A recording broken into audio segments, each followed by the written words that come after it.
ஆட்சியாளர்களின்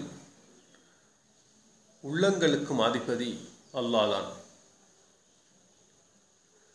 يقول الله تعالى أنا الله لا إله إلا أنا مالك الملك ومليك الملوك قلوب الملوك في يدي وإن العباد إذا أطاعوني حولت قلوب ملوكهم عليهم بالرأفة والرحمة وإن العباد إذا عصوني حولت قلوب ملوكهم عليهم بالسخط والنقمة فساموهم سوء العذاب فلا تشغلوا أنفسكم بالدعاء على الملوك ولكن أشغلوا أنفسكم بالذكر والتقرب أكفيكم ملوككم رواه الطبراني في الأوسط عن أبي الدرداء رضي الله عنه.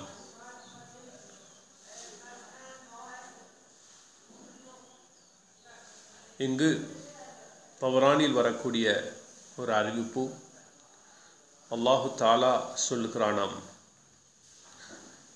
நான் தான் அல்லாஹ், என்னை தவிர வணக்கத்துக்குரியவர் யாரும் இல்லை.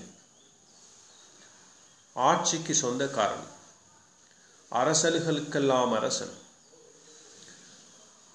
ஆட்சியாளர்களுடைய உள்ளங்கள் எனது கரங்களில் உள்ளன. நிச்சயமாக அடியார்கள் எனக்கு வழிபட்டால் அவர்களுடைய அரசர்களுடைய உள்ளங்களை அவர்களுக்கு சார்பாக அன்பு, இரக்கம் போன்றவற்றை கொண்டு நான் திருப்பி விடுவேன்.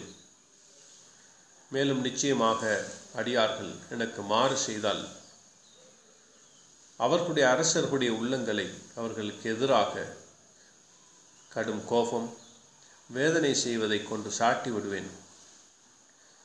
எனவே அவர்களுக்கு மோசமான வேதனை கொண்டு துன்புறுத்துவார்கள், தொந்தரவு கொடுப்பார்கள்.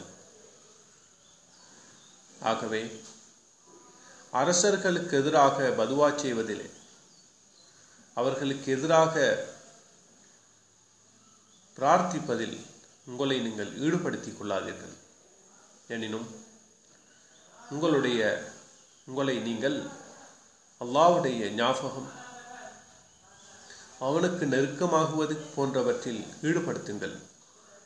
அப்போது உங்களுடைய அரசர்களை உங்களுக்கு நான் போதுமானவர்களாக ஆக்குவேன், சாதகமானவர்களாக ஆக்குவேன் என்று அல்லாஹ் கூறுவதாக இங்கு தபரானியிலே பதிவாகி இருக்கிறது.